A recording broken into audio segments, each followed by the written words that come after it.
Hi every one, അസ്സലാമു അലൈക്കും, നമസ്കാരം. റെസ്റ്റോറൻറ്റ് സ്റ്റൈൽ ചിക്കൻ മഖ്നി ഉണ്ടാക്കാനുള്ള ഈസി ആയിട്ടുള്ള മെത്തേഡാണ് നമ്മളിന്ന് കാണാൻ പോകുന്നത്. ആദ്യം നമുക്ക് ചിക്കൻ മാരിനേറ്റ് ചെയ്തെടുക്കാം. അതിനായി നന്നായി കഴുകി വൃത്തിയാക്കിയ കോഴിയിറച്ചി, കട്ടത്തൈര്, ഇഞ്ചി വെളുത്തുള്ളി പേസ്റ്റ്, കുരുമുളക് പൊടി, മഞ്ഞൾ, ജീരാപ്പൊടി, ഗരം മസാലപ്പൊടി, കാശ്മീരി മുളക് പൊടി, ഉപ്പ്.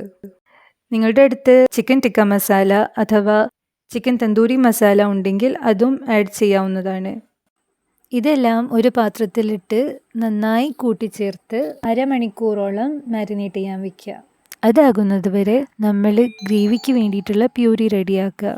അതിനായി തക്കാളി, സവാള, ഇഞ്ചി, വെളുത്തുള്ളി, കാഷ്യൂനട്ട്, പച്ചമുളക്, ജീരകം, ബട്ടർ. ഇനിയൊരു ചൂടായ പാനിലോട്ട് ബട്ടർ ഇട്ട് അത് മെൽട്ട് ആകുമ്പോൾ ജീരകം ഇടാം, ഇഞ്ചി, വെളുത്തുള്ളി, പച്ചമുളക് ഇടാം. എന്നിട്ട് സവാള ഇട്ടിട്ട് നല്ലോണം വഴറ്റാം.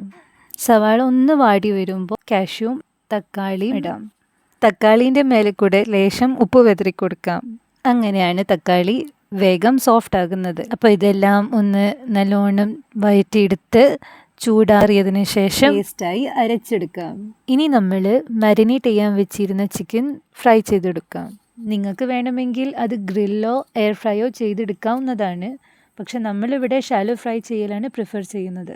നമ്മൾ ഫ്രൈ ചെയ്യുമ്പോൾ ഒരു 70% വരെ ചിക്കൻ കുക്കായി വരും. ബാക്കി 30% നമ്മൾ ഗ്രേവിയിൽ കുക്കാക്കാം. ചിക്കൻ ഫ്രൈ ചെയ്ത അതേ പാനിലോട്ട് ബട്ടർ ഇട്ട് കൊടുക്കാം. മഞ്ഞൾപ്പൊടി, കാശ്മീരി മുളകും പൊടി, മല്ലിപ്പൊടി, ഗരം മസാലപ്പൊടി, കുരുമുളക് പൊടി ഇട്ട് കൊടുക്കാം. എന്നിട്ട് അത് നല്ലോണം മൂപ്പിച്ചതിന് ശേഷം അതിലോട്ട് നമ്മൾ അരച്ച് വെച്ച പേസ്റ്റ് ഇട്ട് കൊടുക്കാം.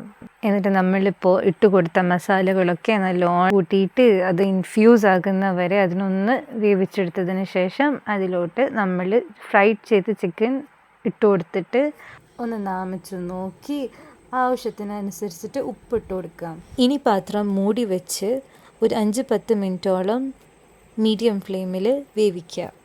Last but not the least, ഇനി അവസാനത്തെ ഒരു കീ ഇൻഗ്രീഡിയൻറ്റും കൂടി നമുക്ക് ചേർക്കാനുണ്ട്. ലേശം കസൂരി മേത്തി ചൂടാക്കി കയ്യിൽ പൊടിച്ച് കറിയിലോട്ട് വെതറിക്കൊടുക്കാം. ഇതാ നമ്മുടെ ചിക്കൻ മഖ്നി റെഡി. ഇനി ചിക്കൻ മഖ്നി വിളമ്പുമ്പോൾ അതിൻ്റെ മേൽക്കൂടെ ലേശം ബട്ടറും ഫ്രഷ് ക്രീമും ഇട്ട് കൊടുത്തു കഴിഞ്ഞാൽ സംഗതി ഉഷാറായി. ഇനി നിങ്ങൾക്ക് ഇഷ്ടമുള്ളതുപോലെ ഇതിനെ ഗീ റൈസിൻ്റെ കൂടെയോ ചപ്പാത്തിൻ്റെ കൂടെയോ പൊറോട്ടൻ്റെ കൂടെയോ പൂരി ഭട്ടൂരെ എന്തിൻ്റെ കൂടെ ആയാലും ഇതിൻ്റെ ടേസ്റ്റ് അടിപൊളിയാണ്. Enjoy.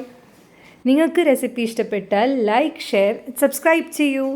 Stay tuned for more videos. Stay safe, stay healthy.